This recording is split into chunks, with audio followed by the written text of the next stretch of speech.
website has been jailed for 18 years in California. Around 10,000 explicit photos were posted to the site by former husbands and lovers, along with personal details. The owner, Kevin Bowler, set up a second website charging victims to have their pictures removed. He made about $30,000 from doing this. Revenge porn became a criminal offence here in England and Wales, where the maximum jail sentence is 2 years. Charlotte Laws is an anti-revenge porn activist and author. Charlotte, good morning. Hi, how are you? Yeah, good, thank you. Now, your daughter was a victim of revenge porn. Can you tell me what happened? She had taken some pictures in the mirror in her bedroom alone and sent them to save on her computer through her email. One of the pictures was topless, and 3 months later she was hacked, and 9 days after that the topless picture was uploaded to a revenge porn website along with her name, her city, and her social media link.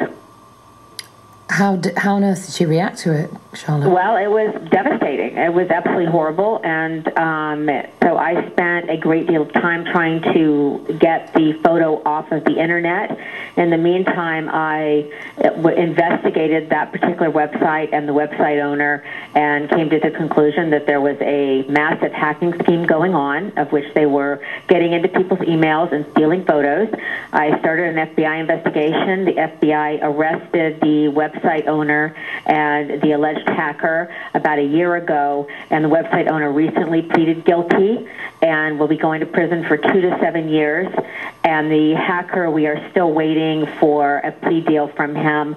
If not, there will be a trial in about 2 months. So they just randomly targeted your daughter, or was it a case of revenge porn where it's someone that she'd known?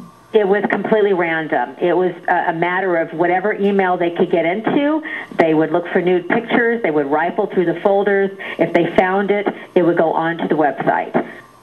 You obviously took the bull by the horns and investigated this, but what effect, Charlotte, did it actually have on your daughter? How did it affect her life? You know, it's just completely devastating when this happens. I mean, the victims, I call it cyber rape, not revenge porn, because the victims act like traditional rape victims.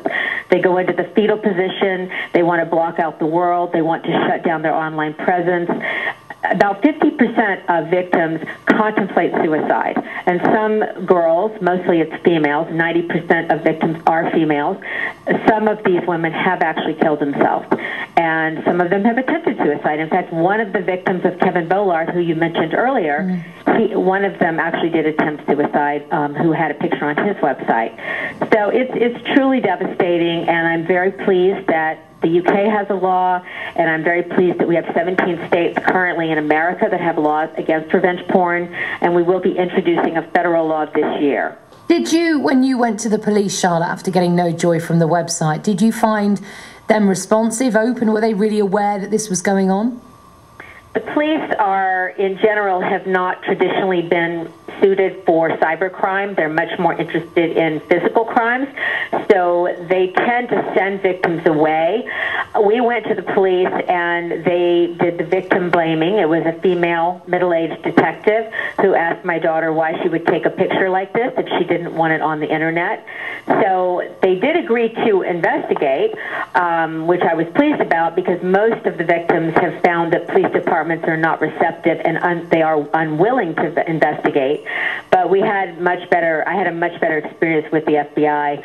When they took the case, they took it seriously, and they put a lot of resources towards uncovering the hacking scheme and making the arrest. Kevin Bowler, as I said at the very beginning, has received a 2-year jail sentence now on the back of his conviction. Is that significant? Is that enough for you? Sorry, 18 years. For more than the 2 to 7 years? No, sorry, the Kevin Bowler, who's been jailed for 18 years in California. 18 years, yeah. I think that's actually a really good sentence, because he would at least have to serve a minimum of 10 years, and I think that's actually a suitable sentence for this type of a crime.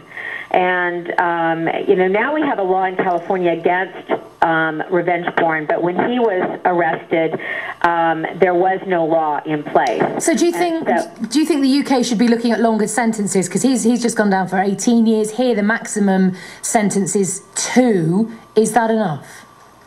You know, I don't think it's enough personally. It's as I said, it's cyber rape, and devastating for these victims. I mean, you know, when you have the internet, there's nowhere to hide. You know, your picture proliferates. It goes onto one site, and then 5 sites, and then 10 sites, and the trolls online will send that picture to your employers, to your family, to your friends. Even if you change your name, they will find out your new name, and they will attach the photos to your name.